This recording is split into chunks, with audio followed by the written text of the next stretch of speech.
But Savitri की अमावस्या के दिन ब्रह्मा जी के मुख से प्रकट हुआ है। सौभाग्यवती नारियां अखंड सौभाग्य के लिए बट सावित्री का व्रत आप लोग करते होंगे, कई लोग अखंड सौभाग्य के लिए करेंगे, क्योंकि इस बट के पेड़ के नीचे भगवान विष्णु शंकर जी से विनती करे थे वर के लिए, इसलिए अखंड सौभाग्य का देने वाला, जिसका प्रॉपर्टी का झगड़ा चल रहा हो, अदालत में कोई केस चल रहा हो, किसी भी चीज का केस, अदालत में अगर किसी भी चीज की अगर केस चल रहा है तो बड़ के पत्ते के ऊपर बालू मिट्टी का शिवलिंग बना, बालू रेत का, बड़ के पेड़ के नीचे ही उसकी पूजन करें, उस पे 3 चम्मच दही चढ़ा दें, अपनी मनोकामना कर कर दही चढ़ाकर उस दही को चम्मच में वापस लेकर शंकर जी की पूजन कर कर उसको विसर्जन करें। वो दही जो लेकर आए, जब अदालत कार्रवाई हो और आप केस के लिए अदालत में जाएं, उसको चंदन में मिलाकर तिलक कर कर जाइए, आपका काम विजय प्राप्त होगी, काम फतेह हो जाएगा। बटकेश्वर महादेव का स्मरण करने से कार्य की सिद्धि होगी। जिस बच्चे का एग्जाम में पास नहीं हो रहा हो, अच्छे नंबर नहीं आ रहे हो, वो भी इस दही का तिलक लगाकर जा सकता। बटकेश्वर ऐसे भगवान शिव विराजमान हैं।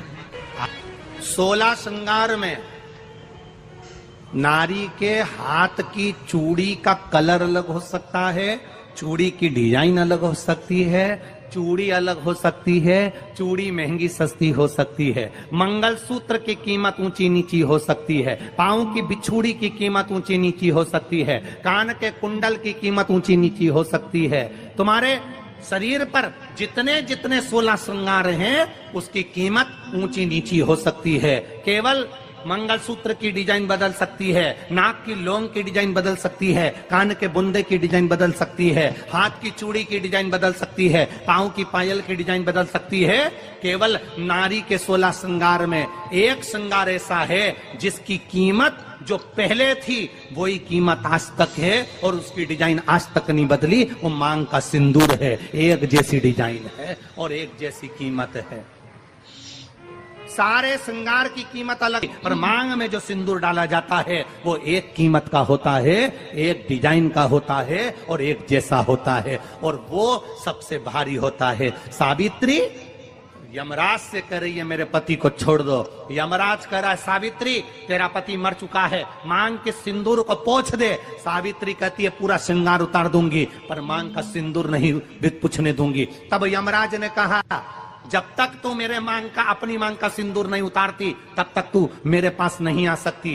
भगवान यमराज से सावित्री ने कह दिया मैं भी तुझे वचन देती हूं यमराज, मेरी मांग में जब तक सिंदूर है, जैसे सीता ने लाइन, लक्ष्मण जी ने लाइन खींच दी थी और सीता पार नहीं जा सकती थी, मैं भी तुझे वचन देती हूं जब तक नारी की मांग में सिंदूर है तब तक तू उसके पति को उसके सामने लेकर नहीं जा सकता, ये भी मैं तुझे कह देती हूं। यमराज भैंसे पर सवार होकर सत्यवान को लेकर जा रहा था, सावित्री से वचन पर वचन चल रहे थे, बड़ के पेड़ के नीचे छोड़कर आए।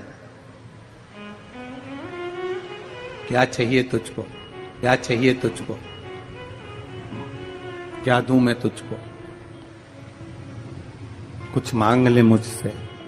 सावित्री कहती है क्या दोगे आप, मेरे पति के प्राण दे दो बस वापिस, और कुछ नहीं चाहिए। यमराज यमलोक में प्रवेश करने लगा, मांग के सिंदूर में से थोड़ा सा सिंदूर सावित्री ने केवल हाथ में लेकर अपनी बिंदी पर जो लगाया, सत्यवान को लेकर यमराज अंदर नहीं जा पाया। बाहर खड़े होकर कहता है मांग ले, मैं तुझे एक वचन नहीं, तू बोले तो मैं 2 वचन दे देता हूं, तू बोले तो मैं 3 वचन दे देता हूं, तू मांग क्या चाहिए। तब सावित्री ने कहा देना चाहते हो, हाँ। अब यमराज को लगा कि लालच में पड़ गई सावित्री, तब कहा पहला वचन दीजिए, मेरे अंधे सास ससुर के नेत्र वापिस आ जाएं। यमराज ने कहा तथास्तु। दूसरा वचन दीजिए, मेरे सास ससुर अपने पोता पोती का मुख देखें। यमराज ने कह दिया तथास्तु।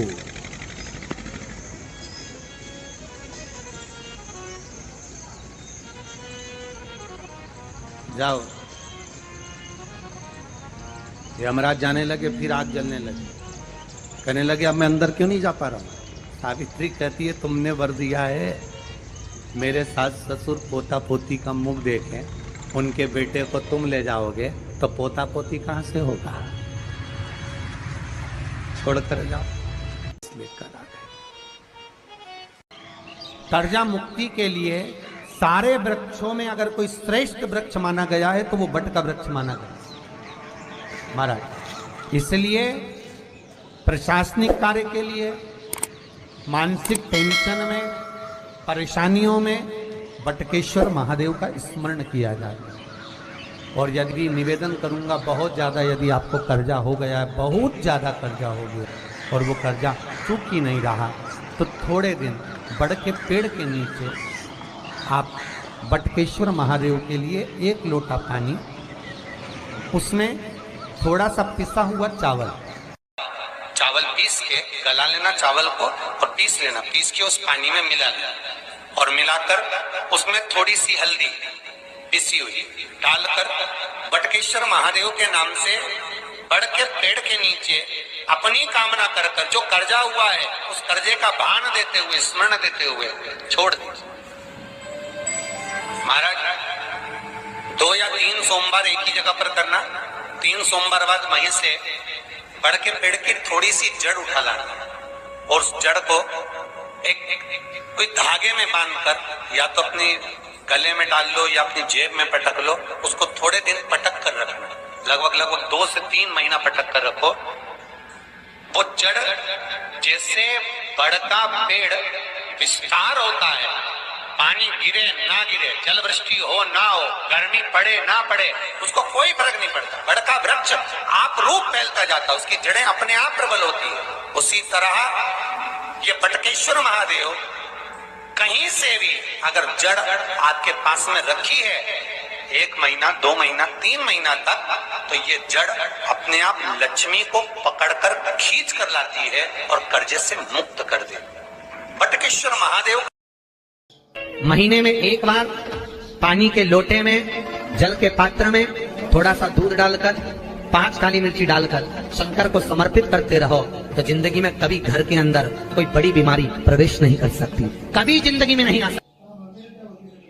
घर में लड़ाई चल रही है, क्रोध हो रहा है, विवाद हो रहा है, आपस में परिवार टूट रहा है, विवाद हो रहा है, पति पत्नी में झगड़ा हो रहा है, अदालत तक बात पहुंच गई, तलाक तक बात पहुंच गई, तो भी अगर एक श्रीफल को लेकर घर में घुमाकर उस पे लच्छा लपेटकर तुमरुका जी का नाम लेकर, जिस पति पत्नी में झगड़ा और उसके नाम का मोली लच्छा जानते हो, मोली जो हाथ में बांधते हैं, नाड़ा, उसको लपेट कर अगर शंकर जी के मंदिर में ले जाकर उसको समर्पित कर दिया जाए तुमरुका जी के नाम से, तो पति और पत्नी में बैर होना समाप्त हो जाता है, दोनों में प्रेम बढ़ जाता है। तलाक की भी बात चल रही हो तो दोनों में प्रेम हो जाता है, तलाक समाप्त।